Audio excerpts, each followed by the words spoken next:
Halo, selamat siang semuanya. Balik lagi di RM Tour bersama saya Randi guys ya. Oke. Tumben ya hari ini Koko pakai baju bola ya, Liverpool, kesukaan Koko. Oke, hari ini saya mau bahas mengenai visa Amerika ya. Minggu lalu kan udah bahas visa Australia ya. Oke, visa Amerika yang mau saya bahas topiknya itu hari ini yaitu Korandi sering banyak yang nanya nih. Korandi, saya mau apply visa turis B1 B2 ya.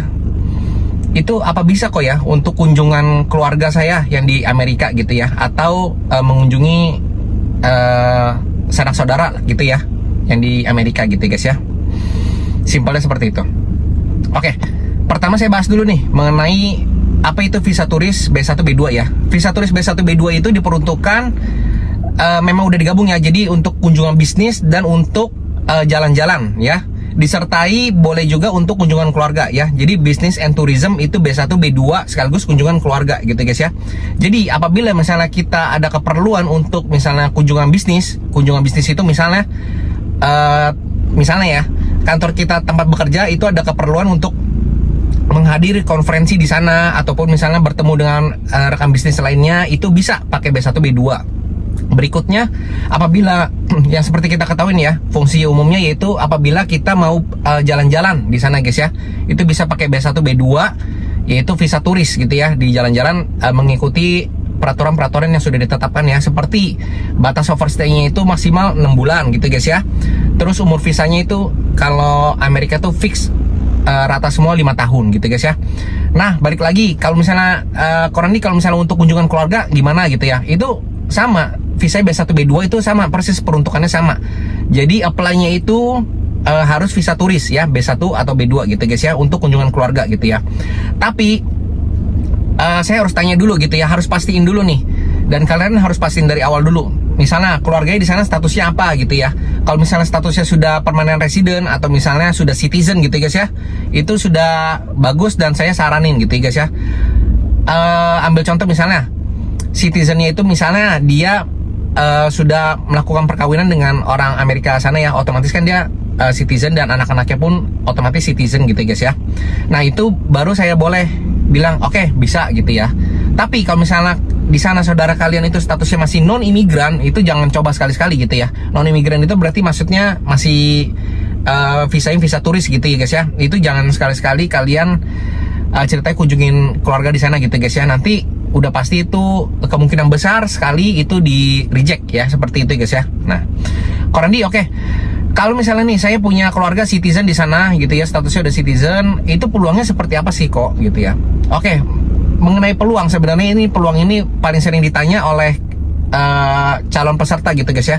Sebenarnya saya nggak bisa nebak-nebak gitu guys ya. Itu kan berarti kalau nanya peluang kan berarti saya nebak juga, saya kayak ngeramal gitu guys ya. Itu sebenarnya kayak ya saya cuma bilang biasanya cuma bilang ya kemungkinannya ada gitu, pasti ada gitu ya. Jadi kalau misalnya tiap kemungkinan pasti ada guys ya gitu ya. Jadi kalau misalnya kayak punya keluarga di sana citizen, kalau misalnya ditanya sebenarnya kayak gini yang bagus, kok mempengaruhi gak kok misalnya saya punya saudara di sana gitu ya, statusnya sudah citizen atau keluarga di sana ya gitu, mempengaruhi gak tingkat approval saya gitu ya. Itu pertanyaannya mungkin lebih oke gitu ya.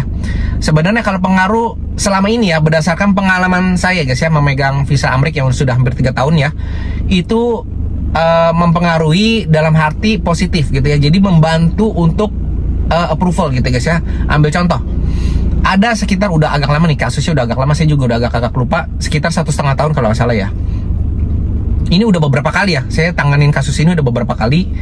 Case-nya itu paspornya kosong, capnya benar-benar kosong melompong gitu guys ya. Pekerjaannya ada yang punya toko online dan ada yang memang bekerja di perusahaan gitu guys ya. Ini 2 orang berbeda gitu guys ya.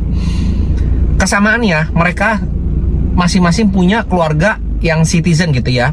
Kalau misalnya ditanya kok keluarganya itu jenisnya seperti apa, hubungannya dekat atau enggak, misalnya papa mama atau anak atau apa gitu, itu hubungannya mereka tante gitu guys ya. Jadi ada yang punya adik kandung ya, yang satu lagi tante gitu guys ya. Jadi tante ya sebenarnya hubungannya nggak gitu dekat-dekat amat ya. Kalau misalnya adik kandung, siblings agak lumayan dekat lah ya gitu ya. Paspor kosong, melompong, bener-bener paspornya juga baru gitu guys ya. Tadinya ya maksudnya tanpa mengecilkan peluang gitu guys ya, cuma sebenarnya saya agak pesimis gitu ya guys ya. Maksudnya ya ada kekhawatiran sendiri gitu ya, karena saya kan maksudnya agent yang agak peduli lah gitu ya, maksudnya sama nasib-nasib peserta saya gitu ya. Tapi ternyata sirna tuh keraguan saya, karena approve tuh, padahal paspornya kosong gitu ya. Pagi-pagi besoknya langsung chat, kok terima kasih ya udah bantuin saya, ini visanya approve gitu guys ya. Jadi kalau dari sini ditarik benang kesimpulan, kalau misalnya ditanya, kok saya punya saudara atau family di sana citizen, itu pengaruh atau enggak? Itu pengaruh, langsung saja pengaruh, dan pengaruhnya positif gitu guys ya. Kalau dari cerita tadi itu pengaruhnya positif, berarti bisa memberikan nilai plus gitu guys ya pada saat apply visa Amerika gitu guys ya. Ini kita ngomong visa Amerika ya, oke. Nah, kok terus kalau misalnya seperti itu, jangka waktunya kita selama ngunjungin keluarga itu bagusnya berapa lama gitu guys ya. Sebenarnya jangka waktunya itu normalnya itu sebenarnya seperti visa turis ya guys ya. Kita ngunjungin keluarga berapa lama sih? Paling 2-3 minggu, maksimal sebulan gitu guys ya. Kok saya mau ngunjungin sampai 5 bulan gitu ya. Sebenarnya itu kalau dari segi rules itu boleh-boleh aja, itu sah-sah aja, boleh, silakan ya. Dan nggak bermasalah sama sekali gitu guys ya. Pada saat kalian di sana itu aman-aman aja gitu guys ya. Cuma pada saat kalau misalnya kalian balik ke Indonesia gitu ya, balik pun no problem, lancar banget gitu ya. Tapi pada saat kalian dari Indo mau ke Amerika lagi gitu guys ya, memakai visa yang sama gitu ya, itu agak ditanya-tanya nanti di borderline atau di imigrasi gitu guys ya. Ditanyanya itu maksudnya gini, ini kasarnya seperti ini lu gua kasih memang izin 5 tahun dengan overstay 6 bulan gitu ya. Tapi kenapa lu ngegunain sampai hampir 5 bulan, hampir 6 bulan gitu guys ya? Emang lu ngapain di sana gitu? Masa ngunjungin keluarga sampai selama itu gitu ya? Lu kerja ya? Simpelnya kasarnya seperti itu lah guys ya. Nah, jadi nanti bakal ditanya-tanya nanti di borderline seperti itu guys ya. Jadi saran terbaik dari saya itu ya, jadi kalian pergunain maksudnya jangan terlalu lama gitu ya. Yang make sense aja lah, 1 bulan juga udah oke ya, maksimal 1 bulan udah oke gitu guys ya. Oke guys, hari ini udah saya bahas kupas tuntas ya mengenai pertanyaan-pertanyaan kalian, terutama mengenai kok saya punya family atau saudara di Amerika itu gimana ngurusnya, pakai visa apa, jangka waktunya berapa lama gitu ya, ketentuan-ketentuannya seperti apa gitu ya.